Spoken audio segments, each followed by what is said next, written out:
I do have one final question. Yeah. Are you natty? Lee, what do you do for biceps? I say, well, what do you do? They go, I do barbell curl and dumbbell curl, preachers and cables. I say, I do the same thing. I'm not. Top 5 things for these youngsters to create a body. Only guy that shot Arnold in the 70s. Time Arnold wipes my sweat off and puts oil on me, I said, take fucking photos of that. I want photos of Arnold oiling me up and wiping my sweat off.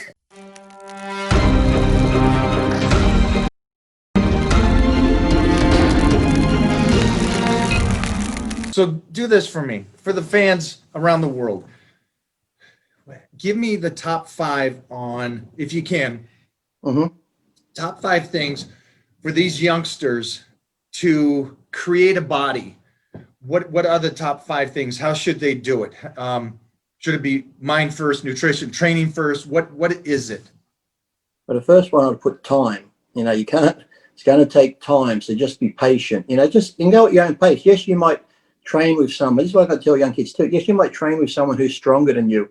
That's going to happen. I used to train with this Samoan guy, this Tongan type guys. He'd come in, no warm up, 4 fucking plates, just repping it out. I'm like, fuck that. I start with a 25 each side and then a 10, and I'm working my way up, and he's just pumping out 4 plates. I said, if I did that, I'd tear a crack out. So, so that's the thing. I think young kids these days, they're getting patient, where you've got to understand it's going to take years. So accept that's going to take years. And then if you're doing stuff and your friend's stronger, don't get in that mind frame, okay, I want to take drugs to keep up with him, or now my friend's on gear, I should do it. No, just do your own thing. Be you. Because I've always marched to the beat of my own drum, and it's got me in trouble a lot, but I don't care. I don't change for anybody. That's how I am. Right. So I'd say time. And then, yes, it's going to come down to nutrition. They're just forget genetics, because, anyone's genetics can be here or there. But so we'd put in the time, the nutrition, the whole mindset, your whole mindset on training and everything like that. And then I say your heart too. You've got to have that, like that love of it. You've got to have that want to go in and do it, not the, okay, I'm doing it for this. And like I said, do it for you. That should be the main reason you're doing it, to better yourself. To better yourself, whether it be health-wise, or you want to make it as a career, or you just want to look good for you. The thing is still, like I said, if you do everything right for yourself, whether you want to make it your career later on in bodybuilding, but if you just start off doing it because you have this love for it, I always found everything else will fall into place. You'll be training one day and somebody will say, hey, mate, you look so good, you should try competing. Or if you want to do heavy deadlifts and that's something like that, fuck, that's strong. You ever thought about a deadlifting contest? I just find if you just do the basics and start those basics, like I said, when I got into car racing, I was pretty good at it, but I did it for fun. They said, Lee, you should, here's a spare car, come race for us. So I said, okay, I'll come race for you. That first year I got Rookie of the Year and finished 3rd in the championship. The following year, cool. You know what? I said, this year I'm going to do every race. And that following year I won the championship, because I didn't get into it, but I just did it for fun. And I always find, that's why I said, if you do it for fun and you have that passion, everything else will fall into place. But then I find with bodybuilding too, what you learn from that is, I think even Arnold said it, that discipline, the mindset that you get from bodybuilding and training, if you put that into any other aspect of your life, you're only going to succeed at it. You're only going to get better at things because you know how to deal with stuff and all that sort of stuff. You got that, so you learn that focus, yes, it's that focus you got to have. But the main thing is time, nutrition, the rest, but just being patient and also exercising correctly. Don't go doing stupid shit because you've seen on the internet or someone did this, or your mate's going heavy, so you've got to do the same weight. No, if you've got to take some weight off, take some weight off. Do what you can do. Just be the best you can be. Don't try and keep up with anyone else, because someone's always going to be better at you at something, no matter what it is. Bodybuilding, powerlifting, they're going to be smarter than you. They're going to be whatever. So just be the best you can be. And then, like I said, if you can be the best you can be and focus on what you want to do and be good at it, you'll go good at it. You'll excel at whatever it is you want to do if you put that drive and passion into it and just be smart about it. That's the main thing. Don't go on the internet. Yes, the internet's great for here and there, but there's so many experts on there. You can ask 100 different people a question, you get 100 different answers. It's like when people say to me too, because they always think there's a secret because I had good arms. Lee, what do you do for biceps? I say, well, what do you do? They go, I do barbell curl and dumbbell curl, preachers and cables. I say, I do the same thing. I'm not doing barbell curl, standing on one leg, leaning to the left. This is how you get the peak. It's like, there's only one way to do barbell curls. That's why sometimes when even I used to do programs for people on diets, I felt guilty charging them, because I'm like, this is pretty basic. And then when I've given people stuff, I've actually given people diets and training programs, they go, oh, that's it. I'm like, well, what do you expect? It's like, it's training, nutrition. It's like, it's very basic. You don't need to reinvent the wheel here. We don't need to get all complicated. I can throw fancy words in if you want and throw in stupid different types of things. Even like all these, how many times you've seen new diet books come out? Here's a new nutritionist on the news with a diet book. When you look at all the fundamentals of them, when you break it down, that's all the same shit bodybuilders have been doing for years. It's the just good old fucking basics, but they fancy it up so it sells a book here or there. But you just stick to the basics. Don't overcomplicate shit. It's just that's the way it is. And just like I said, just time. Know that this is going to take years and years and years. It's not an overnight thing where you're going to go. Everybody's going to be so upset watching this because it's going to be. It's the same thing. Like when I give somebody a plan and they go, and I'm like, yeah, it's nothing rocket science. There's nothing to it. Do you get the guy that's really big and heavy or female, and they've been like heavy the whole life? You write up their diet for them. And I handed it to one guy. He looks at it. When's my cheat meal? I'm like, I said, you've been cheating for fucking 45 years, you stupid bastard. How about when you get in shape, I'll give you a cheat meal? But it's like, you're still fat. What do you want a cheat meal for? It's like, Jesus, okay, go to McDonald's. Same thing. I give them a diet. We just starting. Hey, when's the cheat meal? What? That's what they're looking for. They look through it. They go, where's the cheat meal? Is this something that's just automatically given? Lee, thank you, brother, for doing this today, man. Oh, it's great talking to you. I was meant to be over there in, when was it, for Memorial Day to get my Venice Beach Hall of Fame. I think that's been put off to next year now. So I'm getting a bronze plaque at Muscle Beach. Lee Priest. Gotta love that, though. That's pretty cool. It'd be great. 30 years time, people come walking past Lee Priest. Who the fuck's that? Who the fuck? When you're out here, Arnold Lutherig. Who the fuck's Lee Priest? Who put his name there? Sharon Bruno. Who's Lee Priest?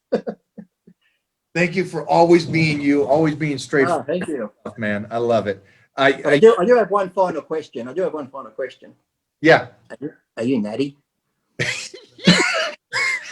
Right in the description. What should I be taking now? Send me a private message later. You gotta say hello to this kid. He's a huge fan of yours. Shit, what's up, big man? How you doing? Good. Great. Didn't I see you working at Gold's? What's up?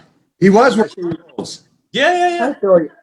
I saw you on the Gold's gym. Hey, I've still got my Gold's VIP card. I got one. They finally hooked it up. Well, by the time I get back, it might be expired. So when I walk in, if I got my they sold the date, kid. I got my finger over the date. Just ignore it. Here I am. Lee Priest. There we go. Get in. Thanks, brother. No, thank you. Congrats on racing, man. Thank you. I had some pictures on the wall behind me there, but I only ever keep like pictures behind me. I used to like when people, like someone like, who was it who I saw the other day, one of the Mr. Olympias, and he had all these trophies behind him. It was like, we know you're fucking Mr. Olympia. I sold all my trophies and people go, oh, Lee must be broke. No, I sold my trophies and donated the money to like animal rescue shelters because I've moved that many times. Like I have 6 rescue cats here. My wife said, you go to a rescue shelter again, because I used to volunteer there. And every time I'd come home with another animal. The only reason I don't have dogs because I don't have a front gate at the moment, but I got 6 cats at the moment. But all my trophies I sell and give up the money. Like even those, you're sponsored by S-Force and stuff like that. Yeah.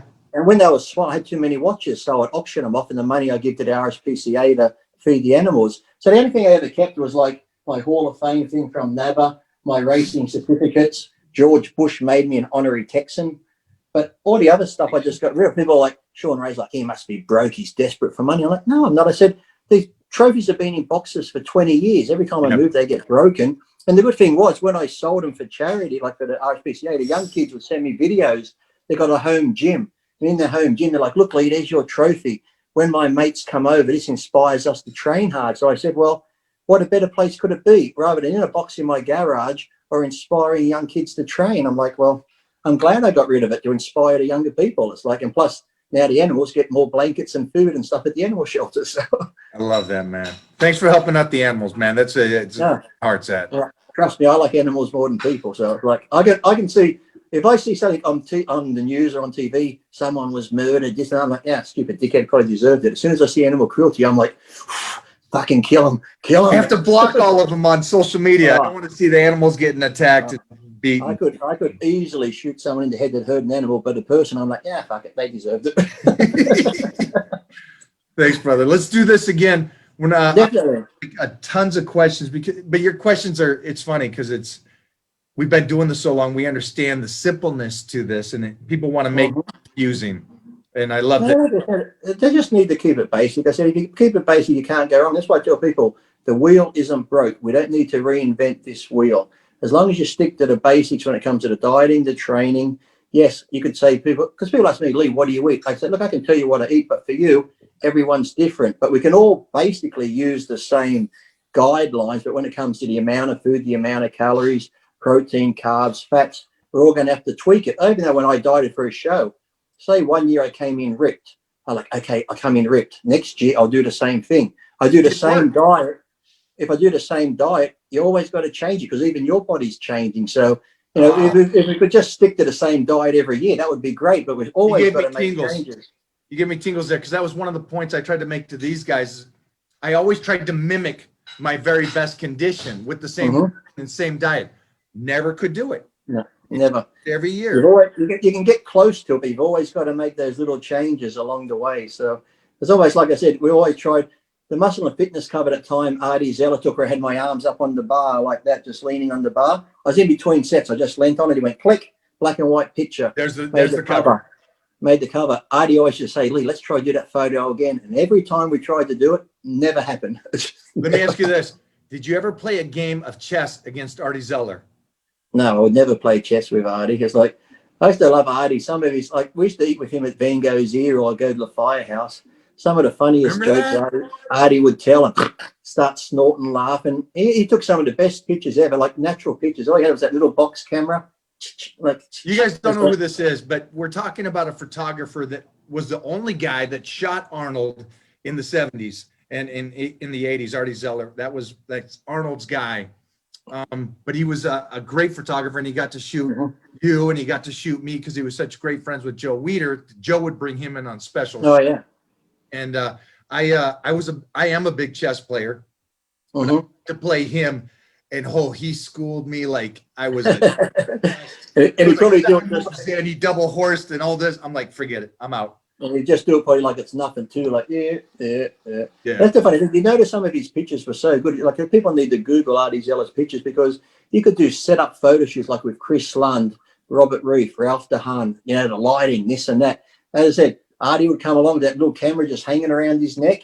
Click, click, click, click, click. Some of the best shots ever. And like I said, and they were the natural ones, natural lighting, you just training, nothing was staged. And I always told people the best time I had actually was Arnolds Encyclopedia when I did a lot of photos in his book at World Gym. Yep. Arnold's there and we're doing I can't remember who took the photos for the book there, but Arnold's there with me and I'm doing a preacher curl. He's like, stop. He comes over. He goes, Lee, you're sweating. He gets the towel. He wipes my sweat off. He goes back. They start taking photos. Oh, bit more oil. So Arnold gets the oil and he starts rubbing oil on me. I said, the photographer said, fuck the training shots, mate. I said, every time Arnold wipes my sweat off and puts oil on me, I said, take fucking photos of that.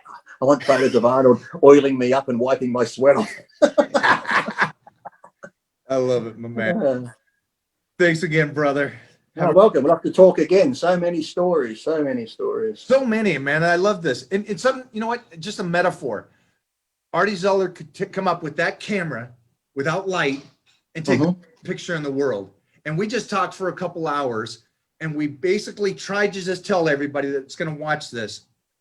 Training is simple, proper nutrition, don't go crazy, recover, a positive mindset. You can create a body. Now, if you're going to go further than that, you're going to blow it. And it's simple.